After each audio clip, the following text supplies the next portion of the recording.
So what are we going to talk about today? Well, I wanted to basically be very happy around the 60th episode of the Retuning Your Firm show. And what's interesting about 60 is that it's supposed to be a diamond jubilee. And if you haven't sort of seen that, then when we ran my little thing right at the outset, what do we have in the top right-hand corner? A diamond. Now, of course, diamonds, everybody thinks of being for 60th. Apparently, they used to be for 75th, but Queen Victoria was getting of a certain age. They felt they had to make it her diamond jubilee, so that made it 60. So we now kind of are between the two. So that's a little bit of history for you. Not very exciting, I guess, but all good fun. So let's go back to our panel today. And today's theme is really looking at COP, which for those of you who aren't familiar with it, means Conference of the Parties. COP for you words like me. COP26 coming up in Glasgow on, I think it's the 26th anyway, around about then. And obviously lots of people flying in, COVID permitting, to talk about the follow-up to the Paris Agreement. So I thought today's panel, it would be really interesting to explore some of the issues from the perspective of our sector. Now, as some of you may be aware, the biggest contributor to carbon is without any question the property industry. So I'm delighted to welcome to the panel today, Blythe OBE, for his contribution to modern slavery. And he's coming to give us an update on the property and construction industry. Welcome, Chris. Our second member of the panel is James Courtis-Pond. James is a lawyer. He now runs a business called AnyData Solutions, and he'll tell you a bit more about that in a minute, I'm sure. But he's very aware from talking to his clients about the importance of how they can help their clients achieve their carbon neutrality commitments. And if you actually think about your typical professional firm, probably the area where you are most at risk is in your supply chain. So what extent are you auditing your supply chain to give your client the confidence that they can in turn give their public promises around being carbon neutral or zero carbon, depending which terminology you prefer. So our third panel member is somebody who I think we all know quite well by now, the companion on the show, you could call her, Francesca Lagerberg, who is the global leader network capabilities of Grant Thornton. And as usual, she will be giving us her insight, pithy insights. One of the few people I know is both a lawyer and an accountant, so it gives that wonderful perspective on life. And as you hear what James and Chris are talking about, and I'm not saying we're only going to talk about COP today, that wouldn't really be fair because there's clearly lots of other topics that we could be addressing. But anyway, that's Francesca, and we'll look forward to hearing your thoughts shortly. And the final panel member, and again, another regular, welcome back, Jeremy, is Jeremy Beard, who is the managing partner of Haysmacintyre.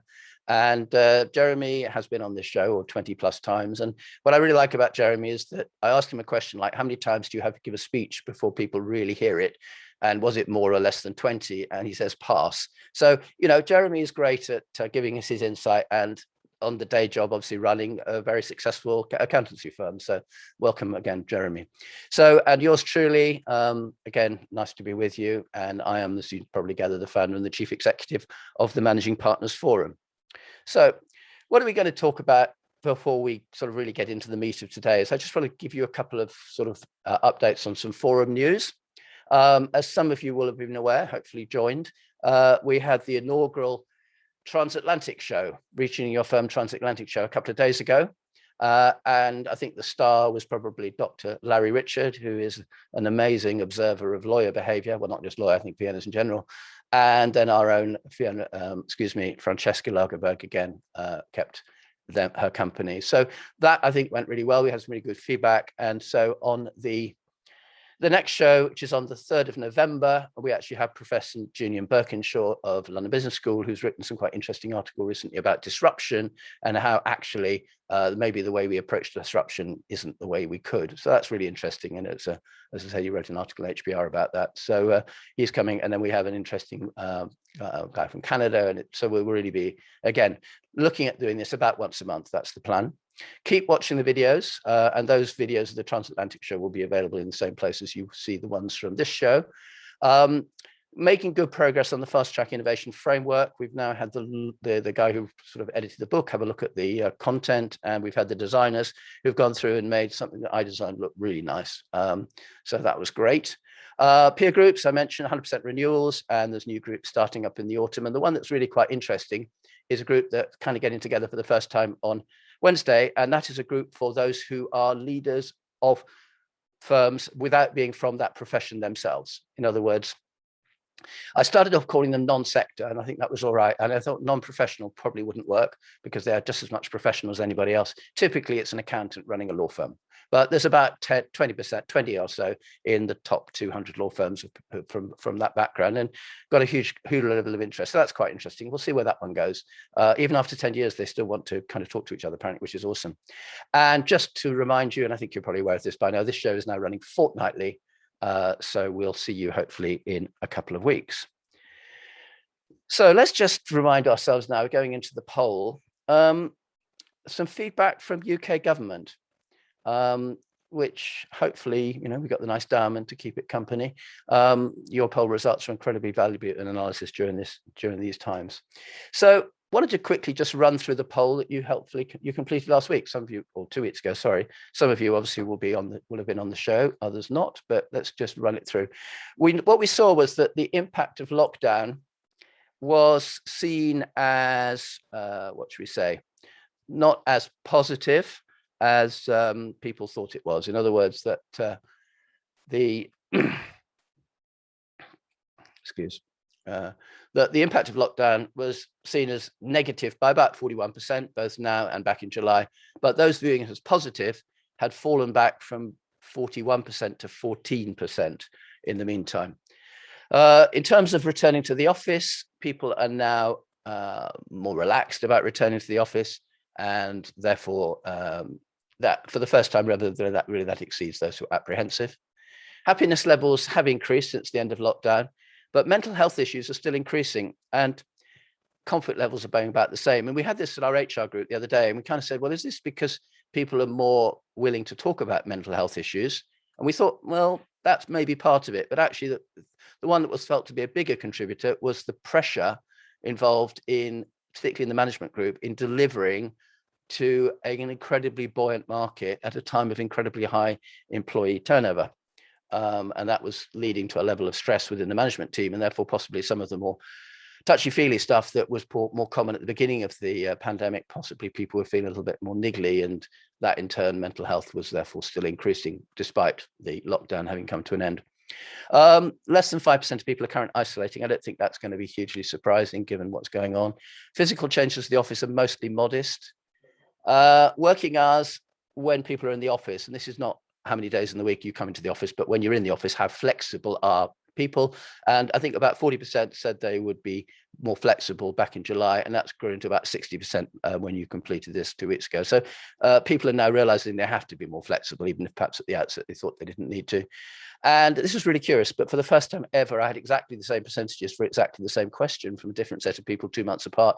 Over 73% are still expecting further lockdowns, and that was for all the answers were exactly the same. So a high level of consistency there, I suspect. So just a couple of the charts we'll just run through. So this one here was where the scissor, if you like, finally around being back in the office. So relaxed is blue, apprehensive is red. And what we actually see there is that for the first time since, we now have slightly more people who are relaxed than apprehensive. Neutral is obviously makes up the difference, and that's the big chunk there. But remember, we were at 81% back in August, end of July, who were interested in, who are apprehensive about going back to the office. So that's a pretty significant change. And then the other one was just really looking at the whole issue of, I mentioned at the beginning, what's the overall assessment of the impact of lockdown? And the positive had shrunk back from 41 to about 14. Neutral had taken up the slack. Negative was about the same if you add the numbers together. And a few people said it was too early to say, but it was quite a small percentage. So that was the quick feedback from last week. So what are we going to do this week? Well, we're going to do the anonymous sector tracker. And this covers really the usual issues. I have given it a little bit of a refresh. There was one around to what extent has your income dipped? I think we can probably, in times of high growth, probably ignore that one. So I used one of Julian's questions around management activities. So which management activities do you think are most likely to get you to this place you want to get to? So that's a question that you've obviously answered in a previous one. And then I put a few more in about sort of what's productivity, and also what does good look like in terms of, are your clients all get on track for COVID success, whatever that means, but all good fun. The first question, we were looking at which are the areas that carry the most weight during partner-directed discussions. And the one that has traditionally been at the top of the list was finance, and followed probably by the people agenda. And what I'm seeing here is that client service, including client problems, has now risen to the top. So that is the first time that's been seen in that space for some time. You could argue that's the traditional. I'm afraid the supply chain doesn't make the top three, James. Sorry about that. Next, what do you think is going to help your firm achieve its goals?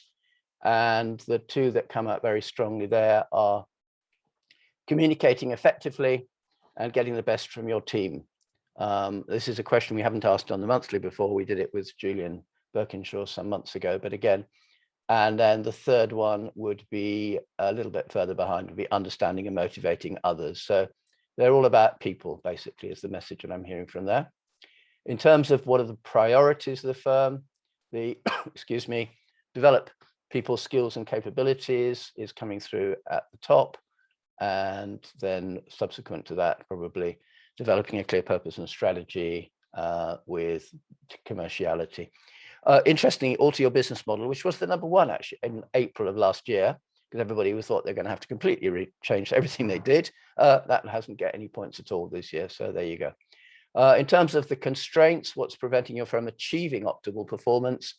Lack of skills and employee turnover are the two that jump out quite strongly, which again, probably won't be expect a great surprise. In terms of what's happening in expansion and contraction, nobody is looking to contract. 54% modest, 23% significant, 23% no change. So very strongly for expansion, and very similar pattern for new work. Modest expansion 69, significant 15, and similarly for headcount, where it's 54% modest, 8% expansion. So the headcount is probably increasing less than the activity levels, and that means there's going to have to be an efficiency or a productivity element in order to be able to deliver services if you aren't looking to grow your headcount by quite the same amount. Do you anticipate changes in your office space requirements over the next year? 62% about the same, and about 30% less, 40%, sorry, less. So there's clearly a fairly sort of move. Nobody's having more space, by the way, but that won't surprise you probably. How much time is people going to be likely to be working from home over the next year? 62%, around half.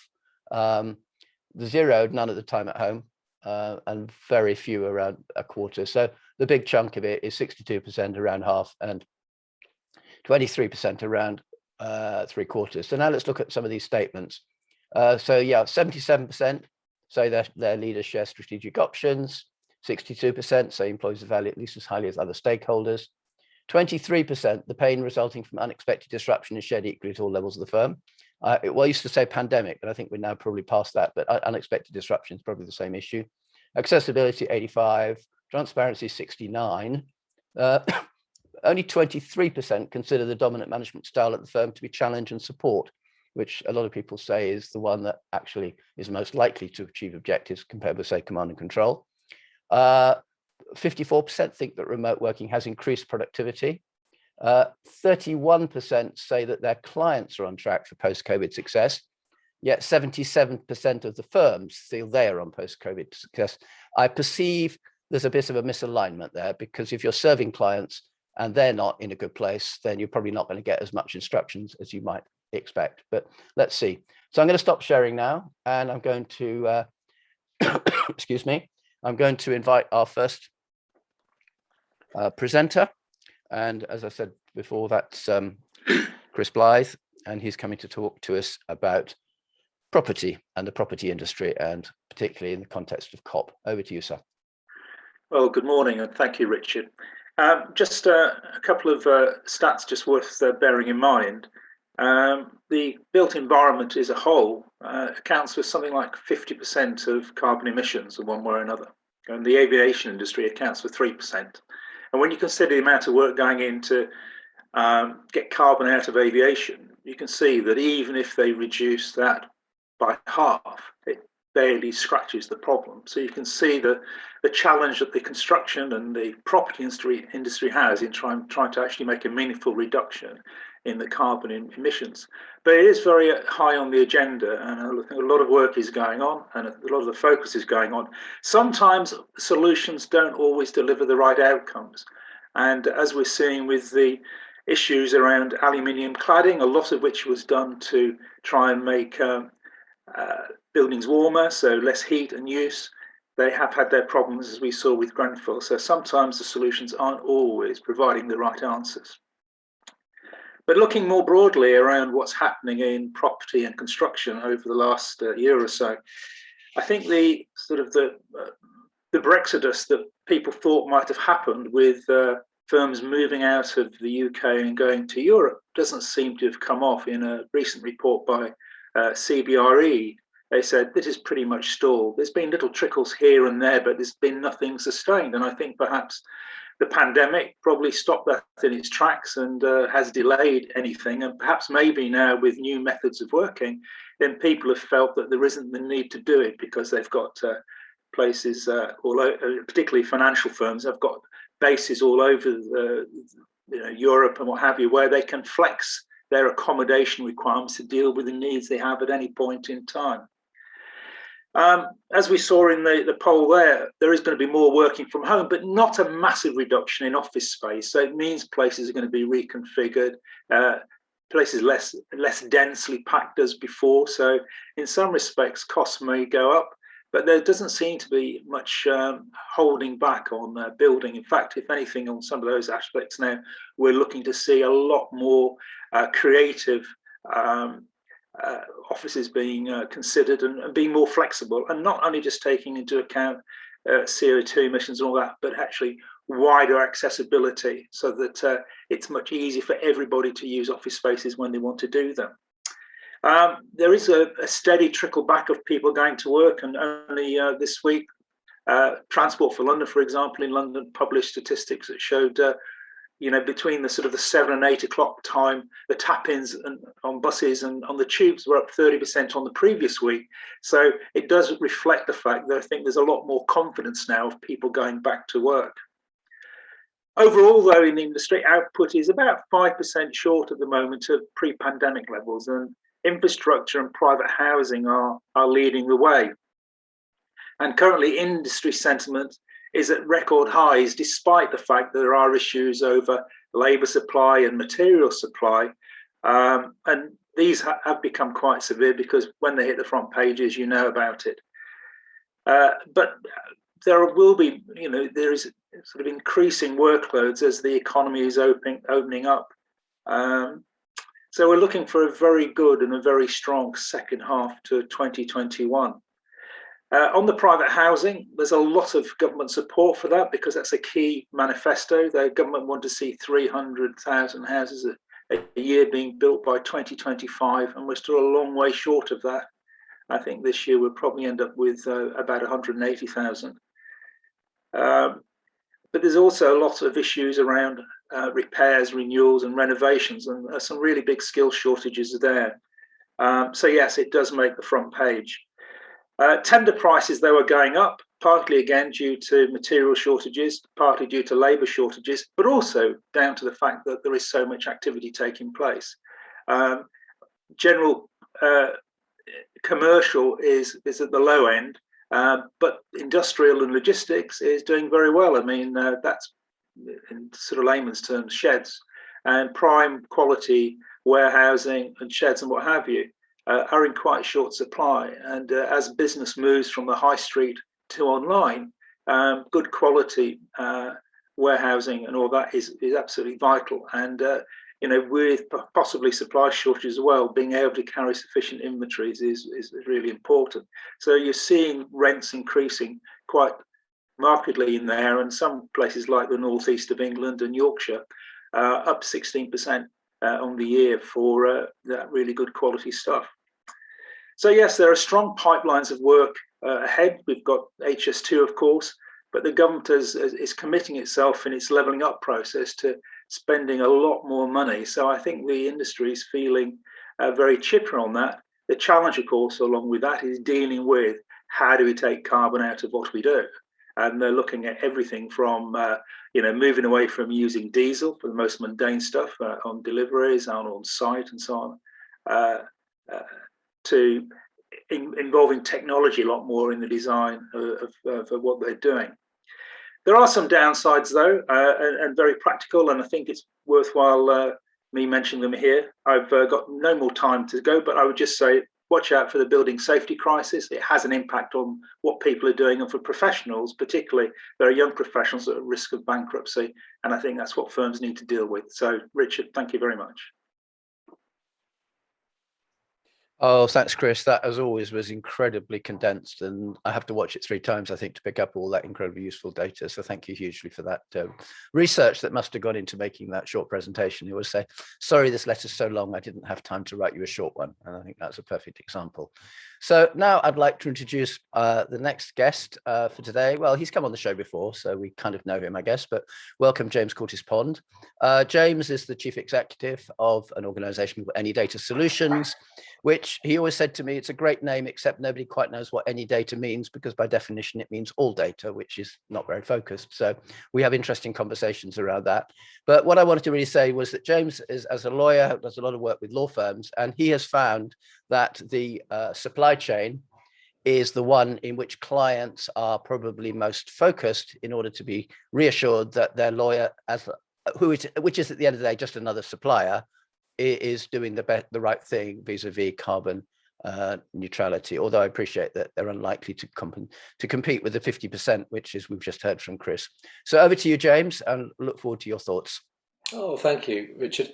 Yeah, it was interesting, isn't it, that the poll looking at law firms themselves and professional firms, didn't really have a lot of interest today in supply chains, and that's absolutely fine, of course. But it is interesting that the clients of law firms are considering the supply chains of their businesses that they work with. And so there's a slight disconnect there, which is a really interesting point that came out. But anyway, so what I'm going to share with you in the next 5 minutes is really quickly, I'm going to just share some thoughts regarding ESG. And it might just very quickly give you a little bit of a summary of my background so that it kind of fits the context around it. So I spent the 90s as a lawyer with Clifford Chance and Allen Overy, focused largely on project finance and energy law.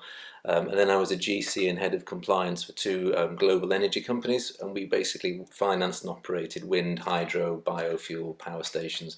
In particular, if you've ever heard of First Hydro, which is a hydro facility hollowed out of the mountains of Snowdonia, fascinating place, and I used to be on the board of that many years ago. So environment, carbon credits were key drivers to that. And in the last decade, obviously I founded this data company, and we focus on working out how to pull data and contracts and external information together to do better reporting and compliance and insights. But supply chain has been a primary focus of our work. I think largely exactly who are global suppliers across any organisation, and how can we find ways to save resources and cost across that, and a lot of focus on what's traditionally been sort of modern slavery, anti-bribery and environmental issues, which I think we've now seen over the last few years ramp up into this more expanded international and national regulatory frameworks that we're all calling ESG, right? I like to just think of ESG, if it helps, as a set of criteria and standards that help socially conscious investors and customers and employees and the public to screen potential involvement with any organisation. It's one of the ways they're going to test, do I want to work with this organisation? And so obviously by corollary, are you going to make any revenue and work with them? So I think the impact of ESG on firms is only going to get bigger and bigger. It's key to brand, it's key to raising finance, it's key to attracting clients and keeping them, and it's going to be key, and more so, to attracting the best talent. And I think clients are asking, as I was saying, firms for ESG as part of their procurement process when they select them. And we're seeing that happen more and more and more. Everyone's putting in a great CV for what their firm can do for the client. And procurement more and more are asking as part of that, show me that you're ESG compliant. A, because it's the right thing to do, and B, because we don't want to get embarrassed at some stage in the future if it turns out that something's gone wrong with your supply chain, which causes us all an embarrassment. So as it turns out, 70% of ESG compliance is involved around your supply chain.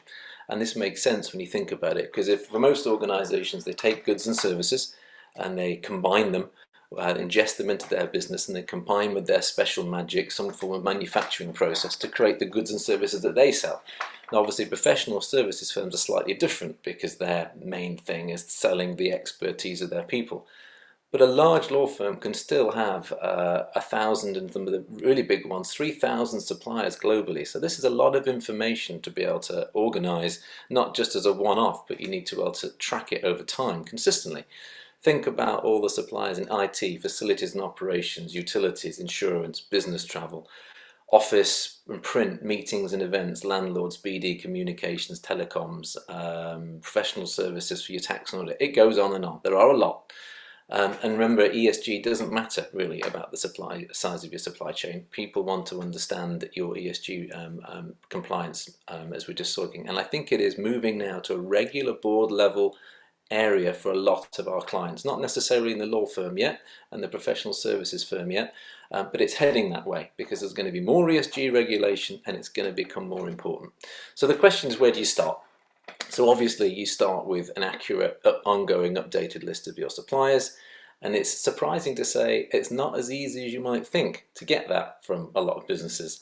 If you have any doubt, ask internally. Go and ask tomorrow. Give me a list of all our suppliers in our business, and particularly tell me how they're categorized around the right industry sectors, particularly those ESG flags for around industry suppliers for water, gas, electric, buildings, rent, landlords, and waste management, and the kind of obviously things around temporary labour, etc. It's not so necessarily to get that information as quick as people might think, and of course mapping those suppliers against the countries of risks around the world when you're looking at global supply chains. But of course, to get ESG scoring, you're going to need more than sets of data. Organisations are needing to review their contracts, and in particular have a sort of a portal or a way of communicating, a little bit like we just did this morning on a poll, where you communicate with your suppliers and you can ask them the questions directly, which can be overlaid into your data. What is your carbon footprint? Do you have a procurement sustainability policy? Have you ever lost any or got the right permits, etc.? Information you just will not have in your data or contracts, but is key to being able to analyse your suppliers from an ESG point of view. And once you've gone through all that, some of your suppliers will fall short and they'll have to take corrective actions, or some of them might be replaced. But it means that you can start to show that your supply chain is an ESG compliant supply chain. And I guess that coming into land really with all things, there's a manual resource intensive way of trying to track this over time because it's complex, and there are also smart tech that can help with end-to-end solutions with things like machine learning and technological innovation and AI, etc. So I think just to finish, just to focus really on ESG is only going to expand. It's 70% plus about your supply chain. It's not just a one-off exercise, it's a business as usual reporting requirement. And I think how this is managed will, to a greater degree, positively and negatively affect your brand, the ability to raise finance, but very importantly, retain and win new business and attract the best talent. And the last comment I've just got to leave with you just to think about as a takeaway is we're seeing not just law firms obviously being approached and consultancies being approached for advice around ESG. And what we're seeing now is quite a lot of professional firms talking to tech companies to say, well, we can give our clients a legal page of advice, but that actually is a bit of a vacuum. And what a lot of the customers are saying, their clients are saying, I need your advice to be overlaid against my business. And so we're starting to see quite a lot of partnerships coming along where consultants are saying, can you help, or can other vendors, can they help with the data side so that we've got something upon which we can apply our legal advice, which is an interesting development as well. So thank you. Thanks for listening. Oh, thanks, James. And I think really we'll sort of pick up that, stay with that theme of ESG compliant, but I think the property dimension is also really fundamental because it's actually quite an important client of our sector as well. So Francesca, welcome to today's show. For those of you who haven't seen her before, she's the Global Leader Network Capabilities at Grant Thornton, and very much look forward to your thoughts on what you've heard today. Oh, thank you very much, Richard. Nice to be with you all again. Well, it is quite intriguing, isn't it, when you look at that property stat that Chris was sharing, the sheer volume of issues wrapped up in construction and comparing it to the aviation industry, that kind of blows my mind a little bit. Not an easy thing to resolve. As many of you know, COP26 is meeting in Glasgow in November. Everybody I know who has even the whiff of sustainability in their title is going to be in Glasgow. And as we know, with these big gatherings, often the public pronouncements are quite low key, and they sound great, but they aren't actually doing many things. But there seems to be a lot of stuff happening around the edges, which hopefully is going to make a bit of a difference, because if we're really looking at the future, we have to be doing so much more than we're doing at the moment as a legacy for the people who follow behind us, the stewardship that's required. And it's a massive challenge for the accounting profession, is how do you live up to those sustainability ideals? Quite a lot of people have in the last few weeks signed up to the net zero emissions by 2050 protocol. Lots and lots of businesses around the world. 2050 feels like a long time away, but it's a commitment to reduce carbon emissions to net zero. And it's been driven very much by Mark Carney, who was the former governor of the Bank of England. And he's managed to strong arm lots and lots of entities into signing up to that. And at least it's an intent to go in a certain direction. And you'll find most of the global accounting firms have signed up to do that. And that means you have to do something. You have to actually live, breathe, make sure that happens. And that is challenging to move to that stage, particularly given some of the large property ownership of many of those professional firms. So much to do, but some positive signs of intent. I just want to talk very briefly about ESG as a service, because as James rightly mentioned, there's a really, really strong movement around ESG. Suddenly everyone's woken up to it and are using it, but it is fantastic opportunities to help clients meet their sustainability needs and demands. If you want to show that you are, as an organization and as a business, meeting your sustainability ambitions, you need to be able to evaluate that. You need to verify it. You need to show you're really doing it, not just saying it.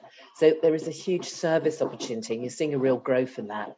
And that's where the accounting profession can help quite considerably to provide some of those services. So as always, the verification, the checking fits very neatly into the accounting skill set. But it is quite rightly one of the most important topics of the moment, and will remain a massively important topic right throughout the next few years. And now we're very, very happy to welcome our final guest for today, which is Jeremy Beard, who's the managing partner of Haysmacintyre, which is, like Francesca, an accountancy firm, a mid-sized one. And we saw that poll, Jeremy, which talked about priorities, and in the top 3 priorities, supply chain didn't really figure. Where does that sort of figure on your agenda in terms of the leadership of your firm? Thank you, Richard, and good morning, everyone. Yes, I suppose interesting. I'm not surprised that it didn't feature more highly. It is increasingly talked about and increasingly important, but I have to admit, slightly embarrassingly, that it's not a. I wouldn't put it as one of our core priorities at the moment. I suppose you could say that, when we look at our core priorities around our people and our clients and business purpose and the increasing importance of that, as a function of that, inevitably ESG will become a more significant factor, and we have to be very conscious of that and increasingly look at that. We haven't at this stage considered, and we're just looking at our strategy over the next 3 years in any great depth whether we should be expanding our services to provide advice to our clients around ESG. I know some other firms of similar size to us are doing that and are investing quite heavily. As a firm, we have probably been a little bit more traditional in terms of developing our core services that are around accounting, tax, etc.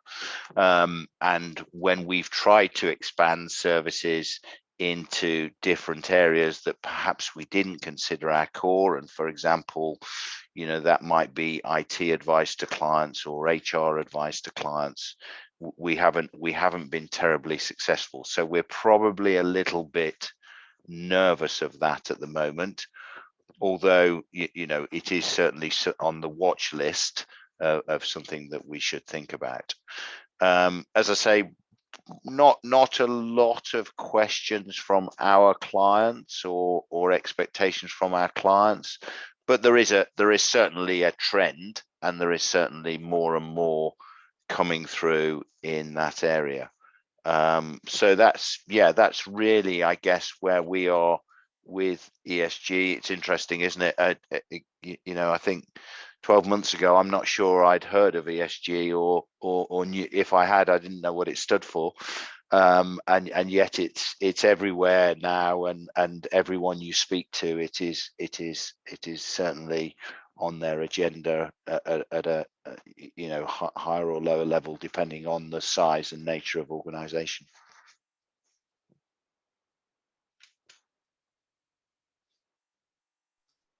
Thanks, Jeremy. And I always love your honesty.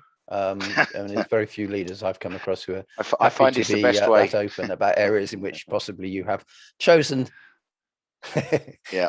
Thank you very much. Perhaps now we'll just sort of go into more the round robin, and I'll start with Chris. And Chris, you are, as well as an expert on the property, you're also a chairman of a number of organizations, non-exec roles. And to what extent are you seeing, from, if you like, many of whom would be clients of professional firms, to what extent are you seeing this agenda coming up on the board in those other organizations? I think it's coming up.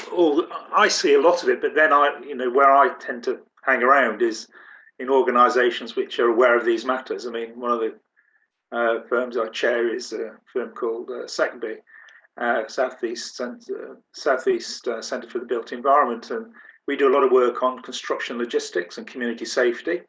And that's moved from not just about people being knocked down by construction lorries and what have you, but also taking on additional roles around making vehicles better, safer, getting rid of emissions, because actually when you take community safety, it's a lot broader than just knocking people over. And so, yeah, I see a lot more of it coming on. And again, I see work being done around, modular construction. How do you, take the carbon out of construction? Because at the end of the day, it's in the processes that actually we tend to put a lot of carbon in there. So it is coming. There's a lot of thought going into it. It's very difficult because construction materials is a global business, and in some parts of the world they're more tuned into it than others. And often when you're buying on price, then you actually get what you can get. And this is where issues in the supply chain fall down. You mentioned in the introduction, Richard, about modern slavery. I just noticed yesterday that 13 people have been arrested for some modern slavery offences in construction in the West Midlands. It's still going on. And these are all caused by pressures in the marketplace, either on material supply or on labour supply and what have you. So when you get into this sort of ESG area, it is very broad, and as James says, you can't play at it. You have to make it a root and branch approach to how you want to do your business. But those who do it, I think, are beginning to see where they can get a competitive advantage. And at the end of the day, it's the clients, the professional firms, what have you, who use buildings and what have you, who need to be saying, this is what I want. Because they're the people who are going to make the change happen. If you take what you can get, then you're always going to get the worst of everything. So you need to be pushing to actually be saying, this is what we want, and be prepared to stand your ground and only take the stuff that meets what you need to do, particularly if you want to sort of try and have a sustainable base for the way you operate. James, perhaps again, wearing your project management from some project finance and your legal hat, I mean, to what extent do you see law firms offering services in the ESG world? I mean, Jeremy was saying that it's an area that his firm has looked at and might do something, but it is not top of their list. I mean, traditionally one wasn't immediately think of lawyers as being very active in this arena, but maybe that's a sort of superficial perspective. No, I think it's a little bit like Richard. Most law firms have an expertise, right? Some are corporate finance and some are M&A and whatever. And I think ESG advice is one of those things which they offer as an expertise as a firm. So some firms are very specialised and geared towards giving that, and some aren't.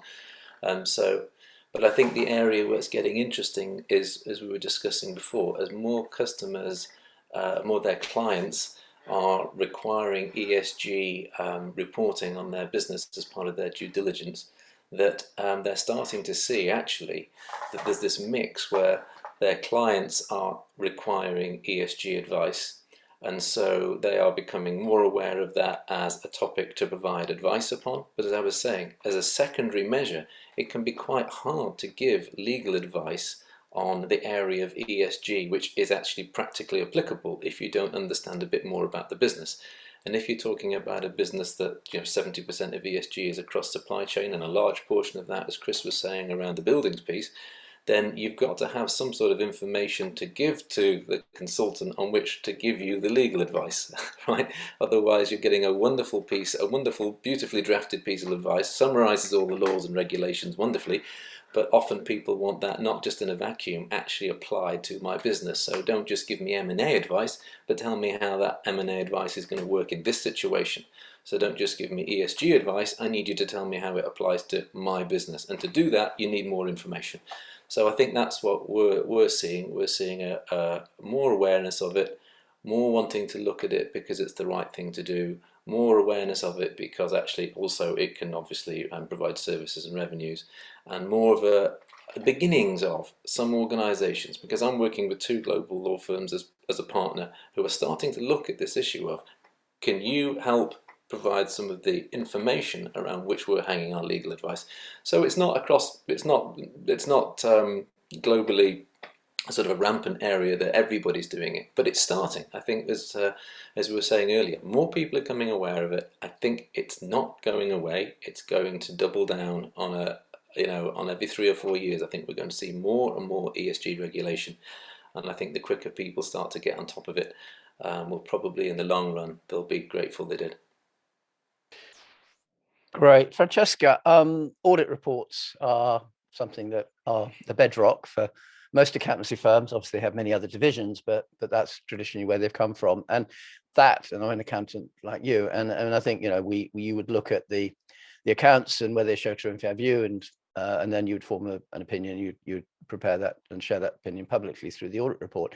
To what extent do you see an equivalent attest function emerging in this zero carbon world? Yeah, no, it's an interesting point. I mean, I'm no qualified auditor these days. I don't do audits as a living, so there's better placed people than me to talk to the technicalities. But of course, a lot of firms do more in their own personal transparency reports about what they're doing around this area. People are interested, they want to share they're making progress, and they want to be able to share that's verifiable.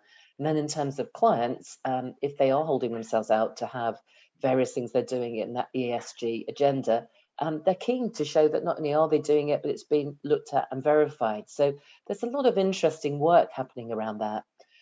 Perhaps an important point for those who are looking to move into providing ESG services or have started doing it, quite rightly, a client who's looking to buy ESG services is going to say, what are you doing? What are you doing to meet the needs of improving the climate? So you have to put your own house in order, or at least be making steps to try and improve it. So it's vital that you walk the talk as well as deliver the services they're looking for. Okay, perhaps just before we completely put Jeremy under even harder pressure, if you recall, one of the questions we introduced in the poll this week was looking at the management activities which were important in order for an organization to achieve its goals. And the questions were, I think the easy way to describe it is they were very people-centric. I mean, which management activities do you find, Jeremy, are particularly important when you're considering how you're going to help your firm achieve its goals? As you know, and as I've repeatedly said on these sessions when I've been on, our people are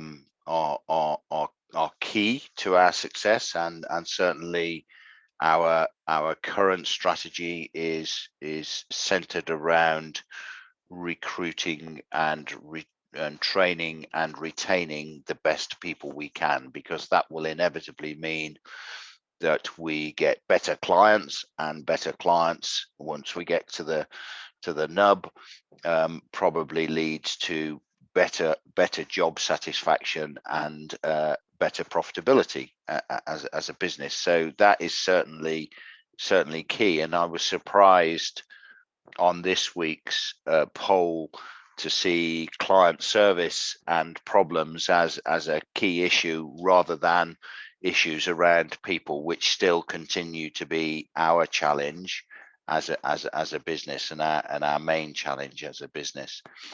Communication is key.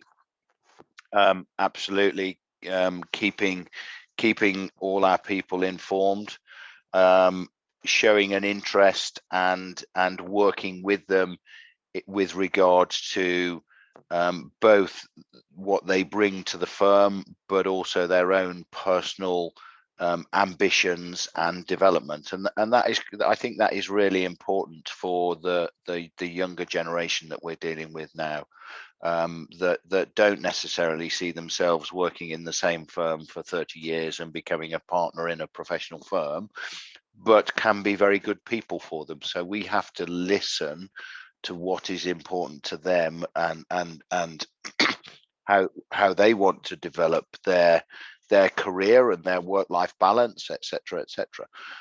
So I would say, the key from our point of view, Richard, is communicating with them, keeping them informed about the business, how the business is doing, what our strategy is looking like, but also listening to them about what their needs and what their expectations are, because I do think there has been a bit of a shift, and I think the pandemic has added to that. It's caused a lot of people to reflect, and we need to listen to that and adapt to that. Thanks. Again, picking up another one that we put into the tracker for the first time, which was this whole issue of if 77% of firms using the thing are on track for COVID success, but the same is only true in their view for their core clients. I forget exactly the number, it was 20% or 30% or something like that. Francesca, what do you think that mismatch matters? Yes. I do. But there's something intriguing going on there, isn't there? I think it all comes down to we're in a bit of a volatile moment, aren't we? And I think people's perception is very, very important at the moment. What they're seeing, what they're dealing with, how they're looking at things. I think it takes you right back to the point that Jeremy was just making. It's that you need to really listen very carefully to what your clients are looking at and thinking. And it might not be quite the world you're seeing yourself, but it really matters that we're listening to those, stepping into those shoes. I just want to pick up one other thing around attracting new talent. We all know what the war for talent's like at the moment, to get really great people, to keep, retain and develop them. Just bring us right back to that sustainability issue. Young people, I've got three children in their 20s. Oh my goodness me, that's why I look so old. 3 children in their 20s, and they would not join an organization that didn't have a strong approach around sustainability issues and the things that really matter to them. And it's absolutely vital we get on that bus if we haven't done it already, because I think they care in a way that is just fantastic. I mean, absolutely hugely important to see the thinking and the passion around this, but also people do not want to work in organizations that aren't alive to these issues and trying to do something about them. Thanks very much. That was probably a bit of an unfair question, I know, because the answer was yes, but you could argue, but all good. James, we're sort of coming up to the last minute or so now, but any final thoughts before we say goodbye to our lovely audience? Yeah, I would just leave you with maybe two thoughts that hopefully of interest. I completely agree with what Francesca was just saying there. You know, your Generation Z and the millennials are massively focused on these things, and that means if you want talent, you're going to have to be able to show that you care in order to attract and keep the best talent. And I think the final thing to think about is, you know, from a perspective, think about this issue really from the perspective of brand.